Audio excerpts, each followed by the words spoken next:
He was born into royalty, sixth in line to the Belgian throne. A crown, a title, a life of power and legacy, all guaranteed from birth. But one decision changed everything.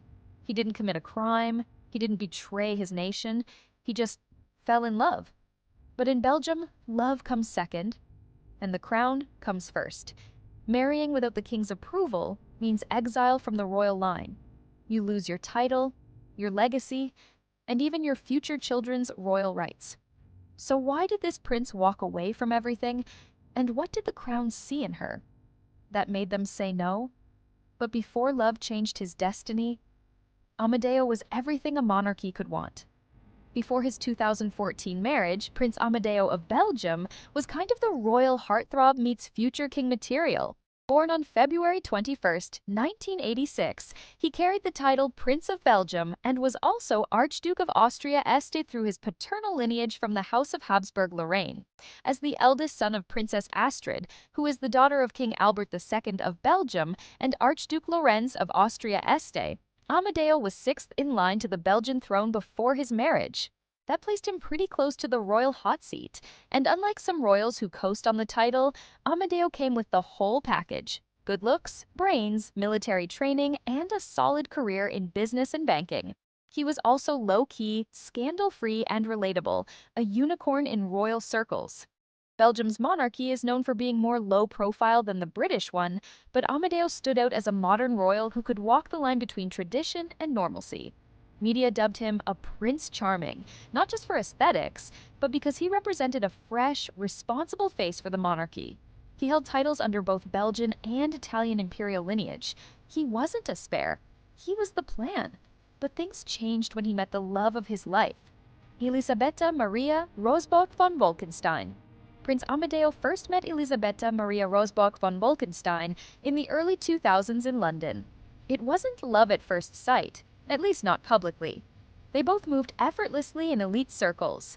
Amedeo was the Belgian prince quietly earning his stripes at the London School of Economics, while Elisabetta, or Lily, as friends called her, carved out her place as a refined Italian aristocrat, known for her charm, elegance, and understated confidence.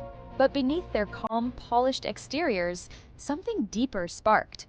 At a mutual friends gathering, the quiet prince and the poised noblewoman crossed paths in a way that went beyond simple introductions.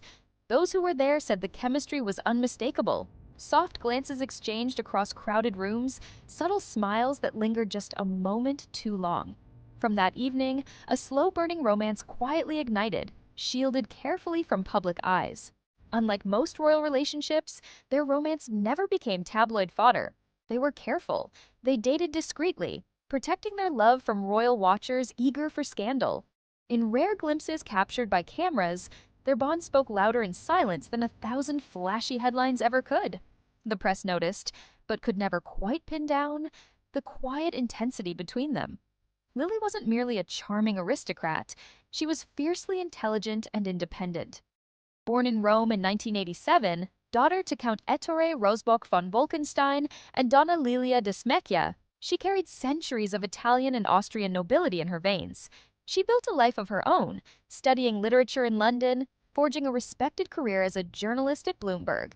By early 2014, their discreet love story couldn't stay hidden anymore. Their engagement announcement made headlines, not because of controversy, but because of curiosity. But that fairy tale wedding had a royal bombshell baked in.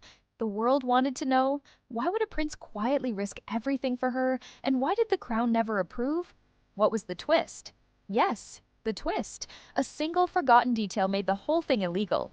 The answer lay buried in old Belgian law, a law from 1831 that still had teeth nearly 2 centuries later. The issue was Article 85 of the Belgian Constitution. It was an ancient rule, established when Belgium was newly born as a kingdom, written to protect the royal bloodline at all costs. Article 85 was strict, unforgiving, and explicitly clear. It stated simply and directly, no descendant of King Leopold I may marry without the king's explicit permission. Anyone who does so forfeits their right to the throne. No gray area, no room for interpretation, no second chances. This law was never intended to punish love. It was crafted to maintain political stability and safeguard the royal family from risky marriages. Belgium's young monarchy feared foreign influence or scandalous alliances that might destabilize the crown. But what seemed practical in 1831 was rigid and outdated by the 21st century.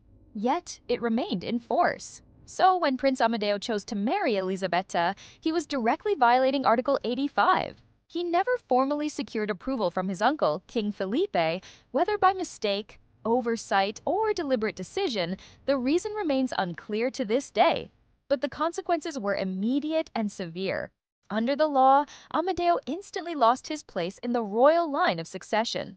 For a prince who was sixth in line, this was no small matter. It wasn't merely symbolic. It meant he had permanently sacrificed his and his children's future royal rights. There were no warnings, no exceptions, no quiet pardons, just a swift, automatic removal from succession. The public was stunned. How could a prince give up so much just to marry the woman he loved? The Belgian royal family's reaction was subtle but telling. There were no public announcements, no press conferences, no statements condemning or supporting Amedeo's choice, just a careful, deliberate silence. This silence spoke volumes. Behind closed palace doors, tensions surely simmered. King Philippe, responsible for approving royal marriages, remained quiet, refusing to comment or clarify why the consent was never given. Was it oversight? Was it personal? Or was it deliberate? A discreet royal way of sending a message? Royal watchers speculated feverishly. Some believed Amedeo's choice was an intentional act of defiance, signaling independence from outdated royal constraints. Others suspected administrative oversight or internal family arrangements gone quietly wrong. But no matter the reason, one truth was painfully clear. In a monarchy where tradition and protocol were sacred, Amedeo's unauthorized marriage had shaken the royal establishment deeply. For the first time in generations, a Belgian prince openly chose love over legacy and paid the ultimate royal price. Aside from this, Princess Astrid and Archduke Lorenz also maintained her silence. Astrid is a senior royal figure, so the idea that her son might have just skipped a constitutional requirement? Yeah, that would have been awkward at every family brunch. It likely created tension behind the scenes, though they supported the wedding and attended it warmly. The palace played it safe too, completely neutral in tone, but very much following the legal script. The wedding ceremony was also simple. It wasn't a media-frenzied royal wedding like Harry and Meghan's. This was low-key luxury. Very private, no live TV broadcast, but enough pap shots and official photos to make the world collectively swoon. The whole thing felt less like a state occasion and more like a fairy tale moment for a couple who'd been quietly in love for years. Prince Amedeo had everything fit for a king, but chose love over legacy. Instead of a royal match, he married Elisabetta Lily Rosboch von Wolkenstein. Intelligent, independent, and his equal. Their quiet, decade-long romance defied royal norms. He didn't just marry love, he chose loyalty, intellect, and lasting peace over a crown. But just when everyone thought it was over, the king made a shocking move. In November 2015, King Philippe of Belgium issued a royal decree that retroactively approved Amedeo's marriage to Elisabetta. This meant that the couple's wedding, which had technically violated Article 85 of the Belgian constitution, was now officially blessed by the crown. Amedeo went from romantic royal rebel to being back in the formal line of succession, officially reclaiming his place. It also meant that any future children he had with Lily would be eligible too. Without that retroactive approval, both he and their children would have been permanently blocked from the throne, no matter how close the bloodline. This move re-legitimized their status within the monarchy, not just socially, but constitutionally. When their daughter, Archduchess Anna Astrid, was born in 2016, she was born with full royal rights, not as a commoner or excluded aristocrat. That's huge! Thanks to the restoration, Anna Astrid and their son Maximilian, born in 2019, are both now part of the official royal lineage, a clean royal slate. The move also subtly reframed Amedeo and Lily in the public eye. Instead of being seen as a couple who bent or broke the rules, they were now viewed as the modern royal duo who followed their hearts and still got the crown's respect. The public rooted for them even harder after that.